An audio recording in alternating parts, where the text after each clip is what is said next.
Phyllis's next guest, Debra Poneman, is an international sensation. No, not a rock star, but a passionate humanitarian who works hands-on with the causes she supports.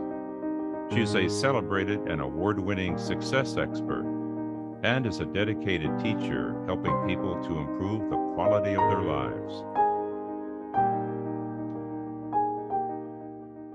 You are watching CNJN with host Phyllis Haynes. You've taken on a topic that others would say, wow, there's a lot of books on this topic. There's a lot of videos and CDs, but you are recognized for your work internationally in the area of helping people reach success. So you've got a company called Yes to Success. What makes you attracted to this topic and what makes you different? Oh, that is a question that I've never been asked before, and I am so happy to answer it. And I am not even sure that I'm that different from many people who teach success. But what I will say is that I think that we've come to the point in the world that everyone knows that success is not about having the biggest house and the best car. I think we've come to a point in creation that people have seen enough of the people who have everything and it does not fill them up. They have the beautiful house on the hill. They walk into it. It's like one of those Hollywood movie sets. It's just empty on the other side. It doesn't take away the emptiness inside. So from the beginning, when I started Yes to Success in 1980, 42 years ago, I've always taught that success is an inside-out job. Because if you learn how to create inner success, inner silence, inner happiness, then when you walk through the doors of your new house, then it's a joy. Then you have a lot of fun decorating it. But until you do the inner work, I just want people to know that they should stop striving for the next shiny object, because I promise you it will not bring you the success or the happiness that you desire. But there are ways that you can have that. And then once you have the inner success also, you will find it so much easier to manifest the outer success, because there's not so much neediness. There's not so much, pulling and striving. You can relax because you're already successful on the inside. And then whether your book becomes a New York Times bestseller or it doesn't, it's okay, because you learned what you needed to learn along the way. You established the relationships that are bringing you happiness along the way. And you know what to do next time if you still want that #1 bestseller. So that saying, success is a journey, it's not a destination.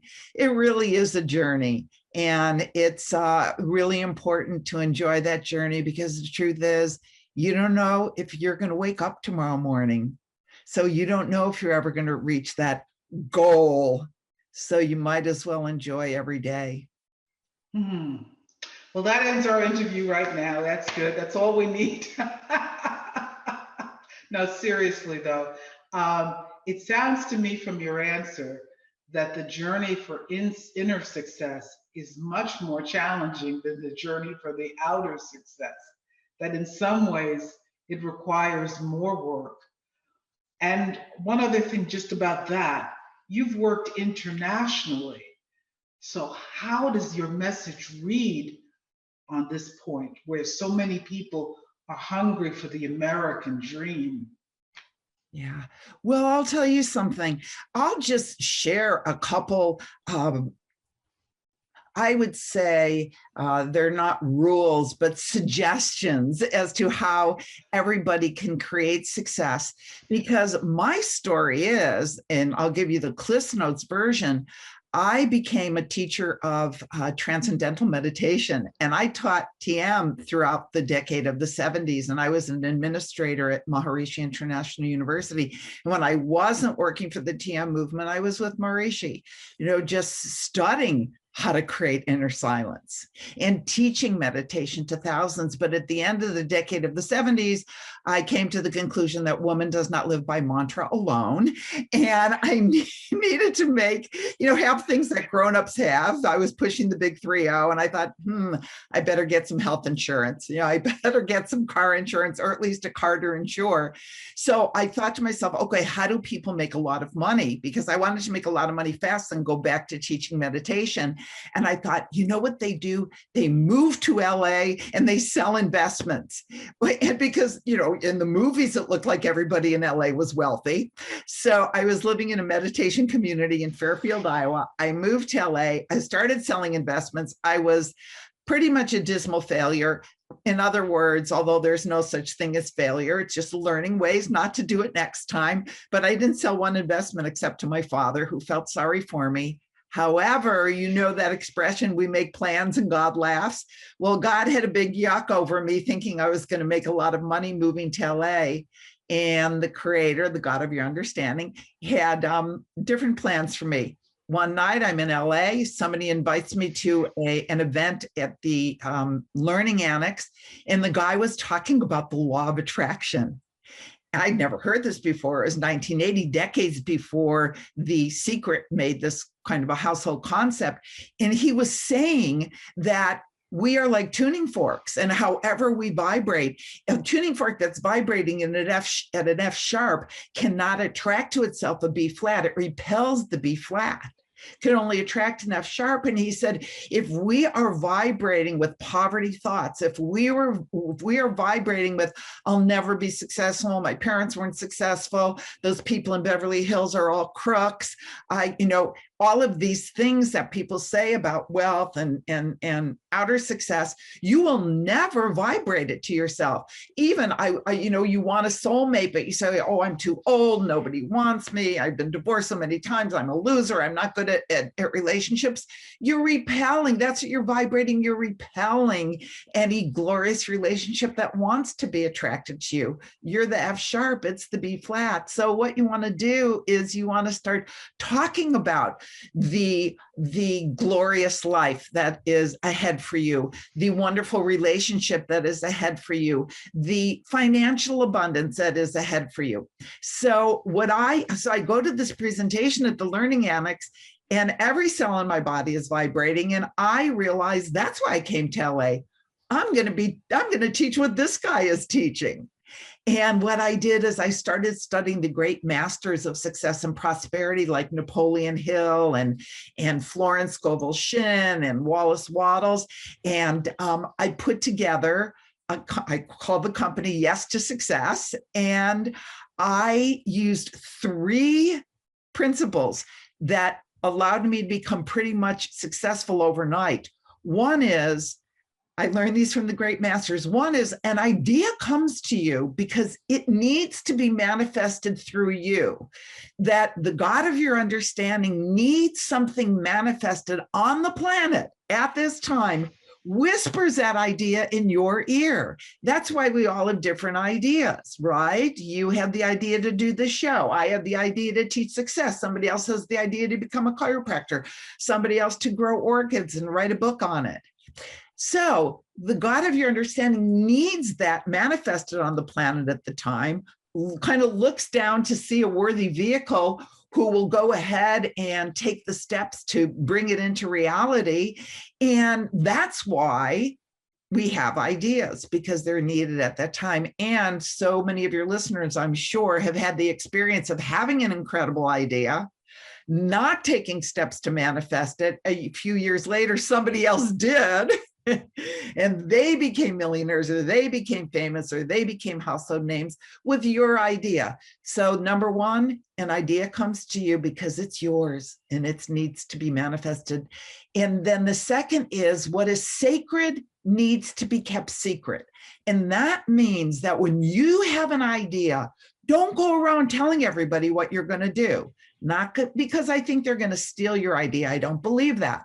I believe there could be thousands of people teaching success, thousands of people giving talks on leadership, thousands of people becoming acupuncturists. But When you tell everybody what you're going to do, you use all the energy up in the telling. And the other thing that you run the risk of is running up against the discouragement committee. And you know who they are, those people, Oh, yes. right, Phyllis? The discouragement committee. They're going to tell you all the reasons why your idea is not going to work. So the tiny seed of your idea is crushed before it even has a chance to blossom. So be careful with who you share your cherished ideas. What is sacred, and your idea is sacred, needs to be kept secret. Just yourself. Don't say, oh, well, my mother never is in the discouragement committee. Be careful. And then when you do the next point, and that is take a step from which there's no turning back, at that point, you can go ahead and tell people, because if the discouragement committee shows up, sorry. I mean, what I did, hey, I was 29 years old. I hadn't done anything in my life except teach meditation and sell one investment to my father. And I was going to teach seminars on how to be successful. But that idea was whispered into my ear after I went to that event at the Learning Annex. So I knew it was mine. I didn't tell anybody what I was going to do. For 6 months, I put this thing together. And my friends are, what are you doing? What are you doing? And then I took a step from which there is no turning back. I rented a room at the Santa Monica Public Library, put up posters, because that's what we did in 1980, 1981. And then the discouragement committee did show up and say, really, your mind creates your reality? A talk on like, I don't think so. But I had taken that step from which there's no turning back. So maybe you're writing a book. Maybe your step is to ask somebody to write your introduction, ask people to give you an endorsement. Whatever it is, your step from which there's no turning back, take it. And that also gives you the momentum. And if you go in the wrong direction, which is okay too, because then you can course correct, but you can't steer a parked car. You got to get it out of the driveway. Can't steer a parked car. So now let me ask you one other thing that I think leads people right to your business, yes, to success. I would think that I would add one other component to the three things you mentioned, which show up in Napoleon Hill and other such books. And that is the importance of surrounding yourself with people who can lead you or can guide you, or at least immerse you in what you're after. So I gather people can study with you and learn from you. Am I correct? Yes, absolutely. I've been teaching my first Yes to Success. I taught in 1981, and I still teach Yes to Success today. And as you know, some of our dear friends were my teachers, my students in the 1980s. I mean, not to name drop, but I think it's so precious. Our friend Marcy Scheimoff, she was my personal assistant. Did you know that? Well, I know that she gives you a big endorsement, and many other people like Jack Canfield also endorse your work. Yeah. What I want to know from you is, what's it like to work with you, and what are people's biggest obstacles in learning? Where do you find the biggest pushback? Well, I think the people's biggest obstacle is comparing themselves to other people, thinking that they have to be like Marcy, or they have to be like me, or they have to be like you in order to be successful. You don't have to. You just have to follow your bliss. And for some people, following your bliss is leading a company to millions. For some, it's creating music like your amazing daughter, right? Or for some, it's going, becoming a ski instructor, or, speaking on creating equity in the workplace. See, my bliss is helping people understand the mechanics of living true success, which starts with success on the inside. But the most important thing is, don't try to be like me. Go inside and ask yourself what makes you happy. And when you figure out what makes you happy, that's the direction that you want to go in. Phyllis, I was not born into a wealthy family, but my parents were the kindest people I know. And people say, well, how did you have the idea to teach the success seminar? Well, because I just told the story. But my parents were my role models because they just went quietly about their business. They never tooted their own horns. And at my father's memorial, person after person stood up and shared acts of kindness my father did that none of us knew about. One man stood up and said, we were customers of your dad. My dad owned an old-fashioned corner drugstore and we lived above it in Chicago. And they said, this guy said, my daughter lost all of her hair when she was 10 years old and we couldn't afford a wig. She was wearing a $10 wig. And we came into your dad's store and he took a look at her and he bought her the best wig that money could buy. And it completely changed her life. And somebody else said there was a kid who I knew, an adult who was a well-known restaurant owner in our neighborhood. And he shows up and he tells a story that he had been incarcerated as a teen. And when he came out, nobody wanted to give him a job. But my father gave him a job. And my father told him that he could be great one day. And he believed in him. And because of he wanted to prove to my father that hiring him was the right thing. He went ahead and he worked and he became one of the most successful business owners in the community. And the reason why I share that is that you don't have to be on the cover of Time magazine. For my father, it was just doing those random acts of kindness, and he was one of the happiest people I know. That's success. He died with a smile on his face. So what makes you happy? And also, if people want to contribute to a world that works, also do what makes you happy, because when you are happy, it spreads that vibration of happiness, and the world needs a vibration of happiness right now. So if it's dancing, if it's singing, if it's, giving massages, whatever is, do it. Don't try to be, you were born to be you. Precious, wonderful, unique you, and the world needs the gift that you were born to give it. And you really practice what you preach. You have charities that you're devoted to. Let's take the first and most important one, which is what your son has created. So talk about your son and his charitable work. Yeah, and it's interesting because my son's charitable work goes along with another principle of success. If people don't know what makes them happy, think about what made you happy as a child. And my son, from the time he was like a tiny little guy, he loved basketball. His whole life was basketball, small fry team. And, and when he stopped growing, when he was 5'10", he knew he wasn't going to make it into the NBA. But I'll tell you something, I was never the discouragement committee. He wanted a life with basketball in it. I said, you can create a life with basketball in it. And when he was 15, he founded a nonprofit where he started putting on basketball showcases for kids on the south and west sides of Chicago. And his basketball showcases, he started a nonprofit called Shot in the Dark Foundation, shotinthedarkfoundation.org. And to date, he has generated over $60 million in college scholarships for the kids in the south and west sides of Chicago. And he's still in the world of basketball. He's not in the NBA, but he is on that court helping these kids to get scholarships. Yeah, the Shot in the Dark Foundation, many of you know I work in basketball. I'm an NBA agent, but I've worked for the last 15 years with high school and college basketball players here in Chicago. The mission of Shot in the Dark Foundation is simple: help basketball players use basketball to get college scholarships. A lot of times when guys are future NBA players or future pros, there's a lot of people who are there to help them.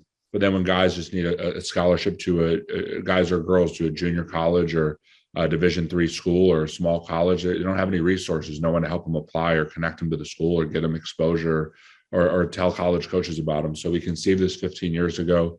We run free camps and showcases for college coaches to come watch our athletes. And in the last 15 years, we've had thousands and thousands of players come through. And I think over like 700 players we've helped get college scholarships to come out of Chicago. So $100 donation sponsors a player to play in the event. and gives him a chance to potentially get his college scholarship worth $100,000. So the speaker we have today is Charlie Harris. Do we find Charlie? Oh, there he goes. Yeah, there's Charlie. So Charlie is a young man from Chicago, west side of Chicago, and his senior season got canceled last year due to COVID. He only was able to play 3 games. So no colleges knew about him. So he had given up on going to college, but he came to our camp and was one of the star players. He was incredible. He scored a bunch of points and was great on defense and got 5 college offers that day and ended up committing to Western Wyoming Junior College, which is where he's at right now. A young guy like me, because there's a lot of things going on in Chicago right now. Some people just probably just going through it right now. I can say right now, I'm a father of one. So I basically just did this, went to college for my daughter. I want to thank Daniel and the Undiscovered Showcase people that run it for giving me the opportunity to get an offer and have a better chance to and a better life for me and my daughter. Now, you also support some other, what I would call not so well-known charities. I mean, we all love the Red Cross and Doctors Without Borders, and those are my charities, among others. But you've got 4 we might not have heard of, but need to hear of. So let's talk about them. I love Doctors Without Borders, by the way. That's one of my favorites too. But I actually work closely with a couple boutique nonprofits, and one is Aid Still Required. And, you know, Phyllis, sometimes these bigger organizations, they go into places, for example, like Haiti, after an earthquake, after a hurricane, and they help with the immediate need. But our organization is called Aid Still Required. After, you know, the cameras stop rolling, after the eyes of the world are on the Haiti earthquake, we go in and we rebuild. We have built 6 schools in Haiti. We have helped women with microloans. We have rescued orphans who were orphaned from the earthquake in Haiti, and organizations in the US with all good intentions were giving money to organizations in Haiti. And we found these kids starving, naked in the basement of this place because people weren't watching. We have people on the ground in Haiti. We know where every single dollar goes. We go every year. We haven't gone the last 2 years, which makes me sad because I miss my people there. But we have people who we trust. We're in touch with them all the time. So we rescued those orphans. We reunited them with their families because they were what's called economic orphans. We help the parents get on their feet, start businesses. We give them housing, because what we're all about is not giving a handout, but a hand up. These people in Haiti are brilliant and they're hardworking, and they don't want charity. They want a vehicle for them to provide for themselves and their own families. And that's what we do in Aid Still Required. I get a little enthusiastic because I've been on the board of Aid Still Required for almost 10 years. I've been down to Haiti many times. I love Haitian people. They are strong. They are proud. They never ask for a handout. All these people want is opportunity. Oh, and another one that I work with is called Be Someone, and that's down in Atlanta. And my dear friend, Orrin Hudson, what he does is he teaches kids, like in the inner city, how to play the game of life through teaching them how to play chess. And he teaches them how to strategically plan their life and not just, and not get into gangs and not be drawn to the violence, but to learn how to strategically structure their life like it's a game of chess, and be careful what your next move is. And I love him, and I love his organization, besomeone.org. Thank you, Debra. Debra is the real deal. I remember her son called me and said, listen, I'm sending you money. I said, why? He said, my mom told me she don't want nothing for her birthday. Send it to Orrin. So thank you for that. I'm on a mission to train 1 million children. I've trained about 88,000, and my main message is brains before bullets. The only way to fight is to use your head. And so I'm teaching young people how to get their head in the game and how to make good decisions. And one other organization that I work with is the Communiversity of South Africa. And I actually teach in it via Zoom. I teach the kids in the townships in South Africa how to create successful lives. And they are some of my favorite, most receptive students. And the Communiversity helps kids that have gone to our equivalent of high school, but then have gotten caught up again in gangs and kind of things that are just inevitable when you don't have opportunity. Come and take a look at the community that's surrounding Communiversity, this campus. There's so much help needed.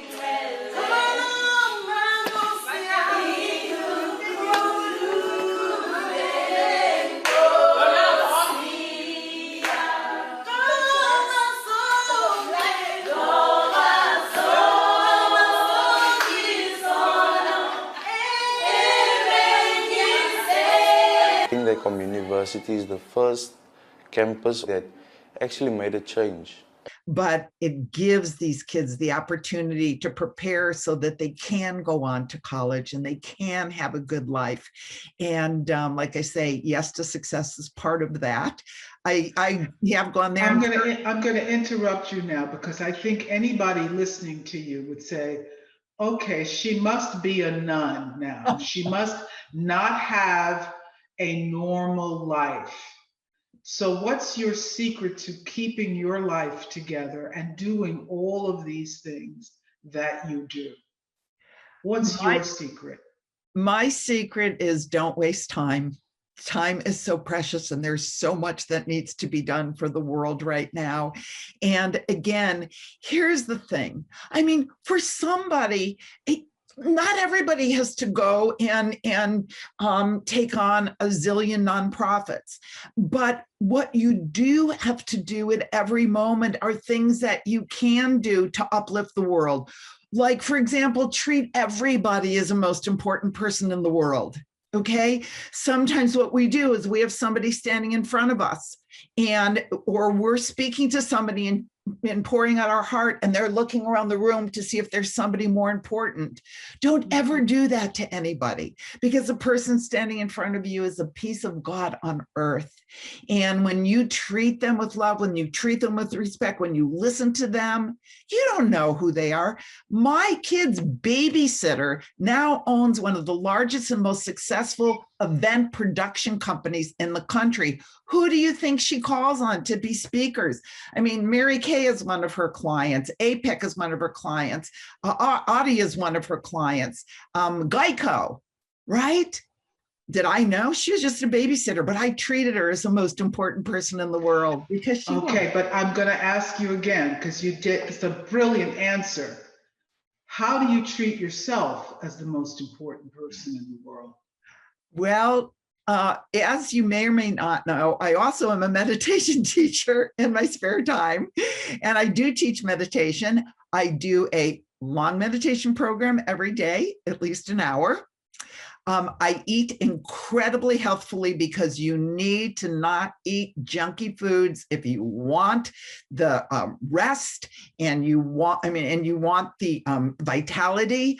I also teach another course besides Yes to Success, which is called Ageless, which is anti-aging for your brain, your body, and your future. We were talking how I just reached the big 7-0, and I know how to remain. This is really me, and I know how to have energy.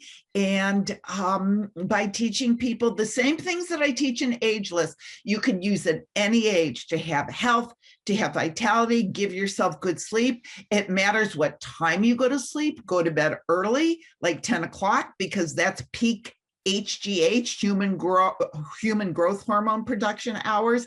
So I'll do all those things. And the thing that makes me the happiest, that brings me the most joy besides my work, is being with my children and my godchildren And my my adopted son's two boys, one was just born a week ago, and that gives me energy. And so do what you love, do what makes you happy. Whatever makes you happy will give you energy, and then you have to prioritize. You have to prioritize. Is what you're doing contributing to a planet that works? If it's not, you might want to choose something else. That is a perfect note to end on, Debra. You are phenomenal.